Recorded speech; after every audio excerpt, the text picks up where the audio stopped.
మారుతి డైరెక్షన్లో దానయ్య గారు ప్రొడ్యూస్ చేస్తున్న సినిమా రాధా. పోస్టర్స్ అయితే చాలా బాగున్నాయి, చాలా కొత్తగా ఉన్నాయి. రెగ్యులర్గా వెంకటేష్ ఆయన సినిమాలు కాకుండా ఉంది.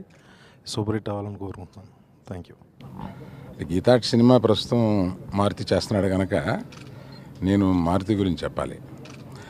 నేను చూసిన కుర్ర డైరెక్టర్స్లో, యంగ్ డైరెక్టర్స్లో one of the brilliant directors మన వినాయక్. ఎటువంటి వాడో అట్లాగా ఇతను కూడా ప్రొడక్షను అన్ని రకాలు ఏది చూసినా అందులో అతను ఆ డిపార్ట్మెంట్ని జాగ్రత్తగా చూసుకోగలిగిన కెపాసిటీ ఉన్నవాడు. ఈసారి గీతాట్ సినిమా బాగా తీశాడు, నేను చూశాను. యూ సర్టిఫికేట్ తోటి బయటకు వస్తుంది. Thank you. టైటిల్ చూడగానే వెరీ ఇంప్రెసివ్. ఆ వెంకటేష్ నుంచోవడం, రాధా టైటిల్ అవన్నీ నాకు లక్ష్మి గుర్తొచ్చింది. ఇది లక్ష్మి అంత పెద్ద హిట్ అవ్వాలని కోరుకుంటున్నాను.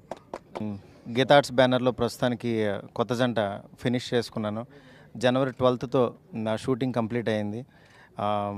కంప్లీట్ అయ్యి ఈ సినిమా అంటే ఒక సినిమా ఆల్రెడీ ప్రొడక్షన్ జరుగుతుండగానే ఇంకొక సినిమా ఓపెన్ అవడం నిజంగా చాలా హ్యాపీగా ఉంది. బస్ స్టాప్ మూవీ తర్వాత వెంకటేష్ గారు పిలిచి మాట్లాడారు. అప్పటి నుంచి ఆయనతో అలా కోఆర్డినేట్ చేసుకుంటూ ఆయనతో జర్నీ స్టార్ట్ అయింది.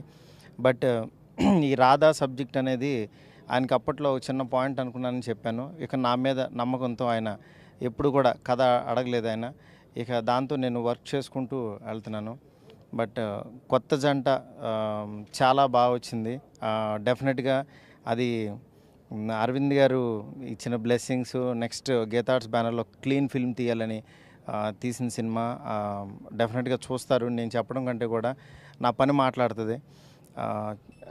నెక్స్ట్ అట్లాగే ఈ రాధా అది సెన్సార్ అంతా అయిపోయిన తర్వాత కొత్త జంట ఈ రాధా నెక్స్ట్ మంత్ మార్చి 2nd వీక్లో షూట్కి వెళ్ళడానికి అన్నీ చేసుకున్నాను. యూనివర్సల్ మీడియా బ్యానర్ మీద దానయ్య గారు ప్రొడ్యూస్ చేస్తున్న ఈ సినిమా డెఫినెట్గా నా కెరీర్లోనే నాకు ఒక టర్న్ తీసుకుంటుందని, పెద్ద సినిమాగా వచ్చిన ఈ సినిమాని ఎలాంటి పరిస్థితుల్లో కూడా వెంకటేష్ గారికి రేంజ్ని మరింత పెంచే విధంగా తీస్తానని చెప్పి మనస్ఫూర్తిగా నమ్ముతున్నాను.